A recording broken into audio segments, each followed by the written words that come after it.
মানবতার ঘোষক জিয়া এক জিয়া লোকের করে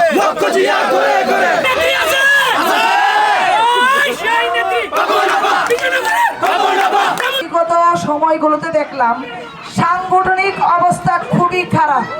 এটা আজকে অন্তত সংবর্ধনা অনুষ্ঠানে আমার বলার কথা না, তারপরেও বলছি সাংগঠনিক শক্তিশালী করতে হলে এই দুর্বল কমিটিকে আরো শক্তিশালী করতে হবে।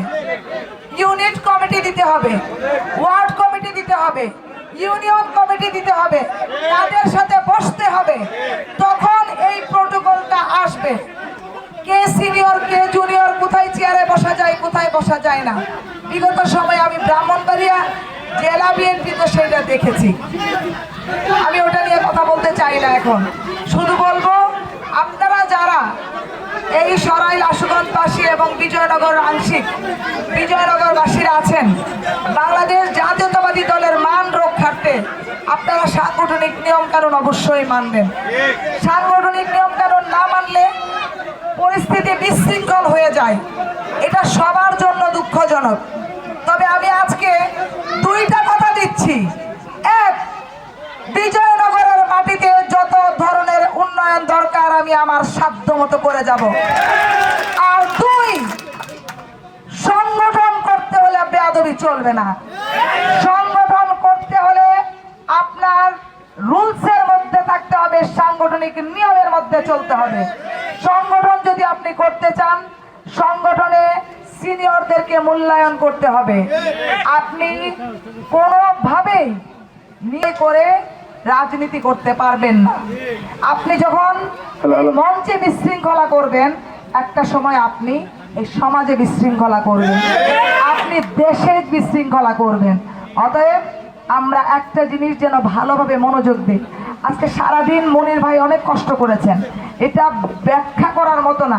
বিগত 3-4 দিন ধরে আমাকে কিভাবে এলাকায় আনা যায়, কিভাবে প্রোগ্রামটা সাকসেস করা যায়, অনেক দিন ধরে বলছেন। আমি আসলে সময় দিতে পারছি না, কারণ হচ্ছে আমাদের যারা সরাইল আশুগঞ্জের নেতাকর্মীরা আছেন তারা সংবর্ধনা দিতে চান। বাত ব্যথা, প্যারালাইসিস কিংবা আর্থ্রাইটিস, আধুনিক ফিজিওথেরাপি ও পুনর্বাসন চিকিৎসায় নির্ভরযোগ্য নাম ডিপিআরসি। আমিও সময় দিতে পারছি না। আগামীকাল আমাদের প্রধানমন্ত্রীর সাথে আমার মিটিং আছে, আমাদের 36 জন এমপি আমরা যারা, ওনার সাথে মিটিং। আমি তখন ভাবলাম যে জাস্ট শুধু এলাকাটা একটু ঘুরে যাব। বিশ্বাস করেন আমি কাউকে কিন্তু বলি নাই আমি আসব। আমি কি বলেছি কাউকে? আজকে আপনারা যারা এসেছেন, আপনারা আমাকে ভালোবেসে এসেছেন। তারেক রহমান আমাকে সম্মান জানিয়েছেন, আমি তার ঋণ শোধ করতে পারবো না। তিনি আমাকে অনেক কিছু দিতে পারতেন না? তিনি আমাকে সংরক্ষিত আসনে এমপি মনোনীত করে একটা জিনিস বুঝিয়েছেন, আমি এখন বিএনপি পরিবারের সদস্য, আমি বিএনপি পরিবারের একটা অংশ। তা আমার পরিবারের মান সম্মান কেউ নষ্ট করবেন না।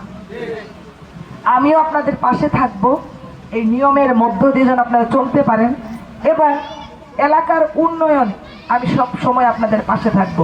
আজকে এর চেয়ে বেশি আর কিছু বলছি না।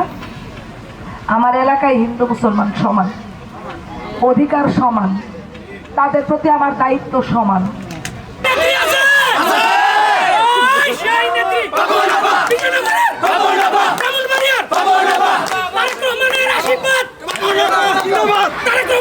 আশীর্বাদ